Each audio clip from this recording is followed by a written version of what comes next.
আসসালামু আলাইকুম রহমতুল্লাহ। আশা করি সবাই ভালো আছেন। আজকে আমরা আমাদের এই ভিডিওতে দেখাবো যে কত টাকা আয় হলে কত টাকা কর দিতে হয়। মানে হচ্ছে কত টাকা কত কর দিতে হয়, এটা একটু অত বড় বিস্তারিত আলোচনা আমরা করব না।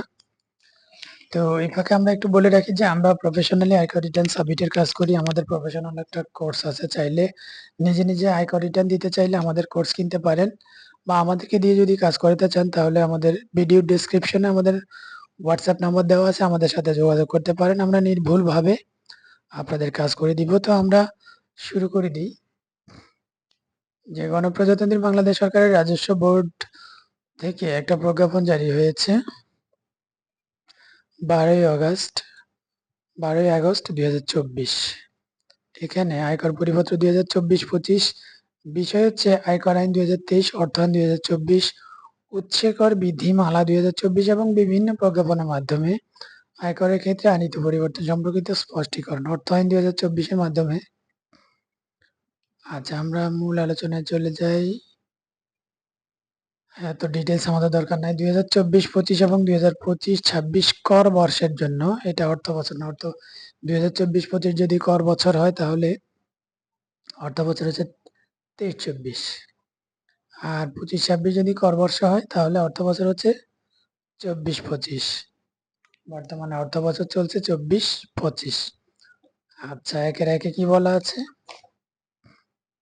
এখানে? 2024-25 এবং 25-26 কর বর্ষের জন্য প্রযোজ্য আয়করের হার স্বাভাবিক ব্যক্তি করদাতা, হিন্দু অবিভক্ত পরিবার ও ফার্মের 2024-25 কর বর্ষের জন্য কর হার, অর্থায়ন 2024 বর্ণিত ব্যবহারের কর হারের তফসিল 2 অনুযায়ী প্রত্যেক স্বাভাবিক ব্যক্তি, বাংলাদেশি নন এরূপ বাংলাদেশে অনিবাসী স্বাভাবিক ব্যক্তি ব্যতীত হিন্দু অবিভক্ত পরিবার ও ফার্মের মোট আয়ের উপর আয়করের হার নিম্নরূপ।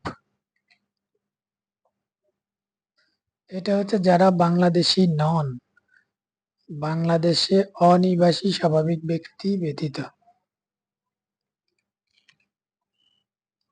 আচ্ছা, এই বিষয়টা ক্লিয়ার করতে হবে। বাংলাদেশি নন এরূপ বাংলাদেশে অনিবাসী স্বাভাবিক ব্যক্তি ব্যতীত মানে হচ্ছে যারা বিদেশি নাগরিক, বাংলাদেশে বসবাস করেন না, এরকম ছাড়া বাকি যারা, তাদের জন্য এটা প্রযোজ্য। 3,50,000 টাকা পর্যন্ত, মানে হচ্ছে আমরা যারা বাংলাদেশে থাকি, বাংলাদেশের নাগরিক, তাদের জন্য 3,50,000 টাকা পর্যন্ত শূন্য কর হার 2024-25 কর বছর, মানে হচ্ছে 23-24, এটা গত বছরের জন্য ছিল। যাই হোক, পরবর্তী 1 লাখ টাকা পর্যন্ত মোট আয়ের উপর 5%, তারপরে 4 লাখের জন্য 10%, পরবর্তী 5 লাখের জন্য 15%, পরবর্তী 5 লাখের জন্য 20%, অবশিষ্ট মোট আয়ের উপর 25%। আচ্ছা, আর আমরা এই বর্তমান অর্থ বছরের জন্য কি 25-26 কর বছর, মানে 24-25 অর্থ বছরের জন্য কি 3,50,000। এই বিষয়টা আমাদের জন্য খুবই গুরুত্বপূর্ণ। আগেরটা আমরা তারপরে একটু দেখে নিলাম। 3,50,000 টাকা পর্যন্ত যদি নিট আয় হয় তাহলে ট্যাক্স শূন্য। এই বিষয়টা মাথায় রাখতে হবে যে ধরুন যদি ব্যক্তি ব্যবসায়ী হয় তাহলে ওনার যদি 3,50,000 টাকা নিট ইনকাম হয় তাহলে ওনার শূন্য ট্যাক্স। আবার চাকরিজীবীদের জন্য এই ক্ষেত্রে ছাড় আছে। ওনার বছরে নিট টোটাল আয় 3,50,000-এর উপরে হতে পারে, 5 লাখ, 10 লাখ, 5 লাখ, 6 লাখ, 7 লাখ।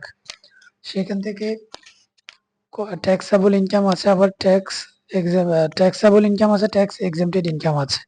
একটা অংশে ট্যাক্স দিতে হয়, আরেকটা অংশে ট্যাক্স দিতে হয় না। তো ট্যাক্সেবল ইনকাম যদি 3,50,000-এর উপরে যায়, 3,50,000 1 টাকাও হয়, সেক্ষেত্রে এই যে পরবর্তী ধাপ হার অনুযায়ী ওনাকে ট্যাক্স দিতে হবে। আচ্ছা, পরবর্তী 1 লাখ মানে হচ্ছে 4,50,000 টাকা পর্যন্ত 5%, মানে হচ্ছে 3,50,000 টাকা পর্যন্ত শূন্য। তাহলে পরে 4.5 লাখ মানে হচ্ছে ওখানে গ্যাপ কত, 1 লাখ টাকা, সেখানে 5% মানে 5,000 টাকা ট্যাক্স লাগবে। পরবর্তী 4 লাখ টাকা পর্যন্ত মোট আয়ের উপর 10%, তাহলে 4.5 লাখ টাকার পরে আরো 4 লাখ, 8.5 লাখ টাকা পর্যন্ত 10%, মানে পরবর্তী 4 লাখ।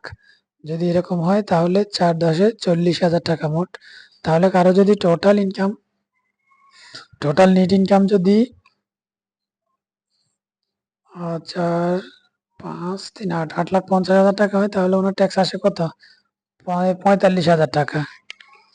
পরবর্তী 5 লাখ টাকা মানে হলো 8,50,000-এর পরের 5 লাখ টাকা, 13,50,000 টাকা পর্যন্ত যদি কারো ইনকাম হয়, তাহলে 15% করে এই যে 5 লাখের উপরে আসবে কত? 75,000 টাকা।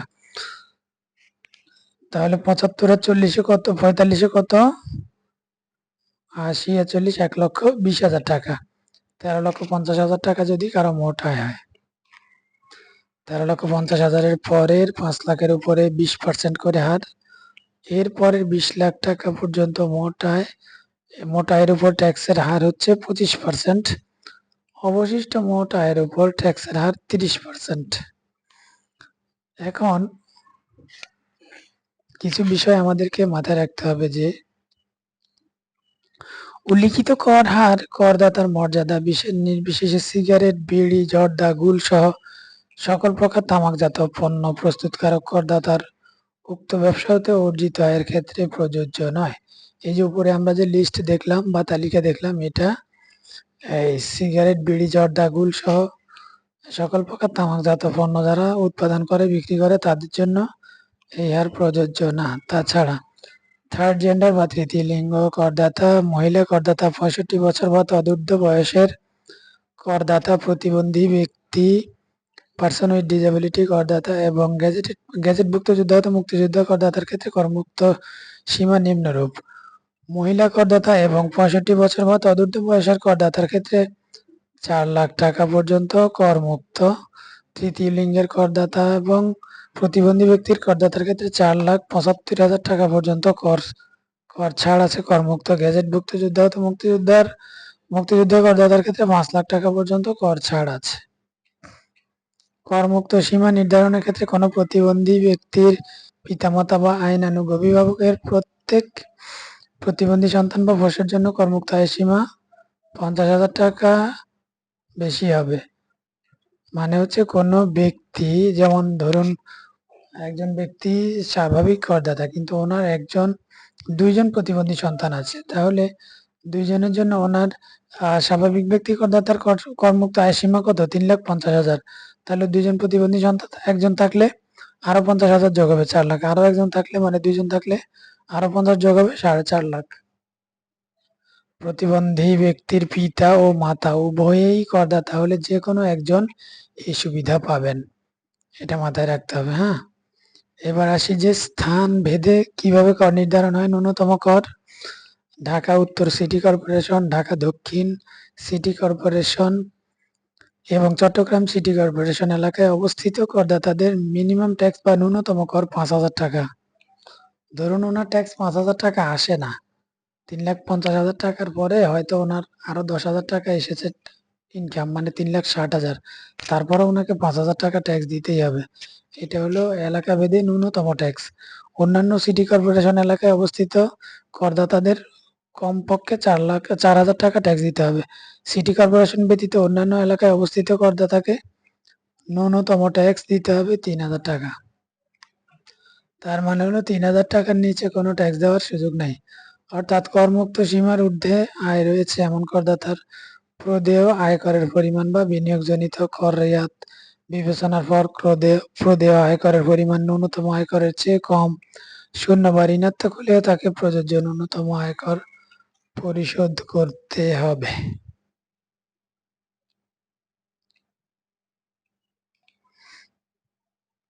আমরা আরেকটু লেংদি করে শেষ করে দিচ্ছি। ট্রাস্ট, তহবিল, ব্যক্তি সংঘ, সমবায় সমিতি এবং বেসরকারি বিশ্ববিদ্যালয় সহ কতিপয় করদাতার জন্য 24-25 এবং 25-26 করবর্ষের কর হার।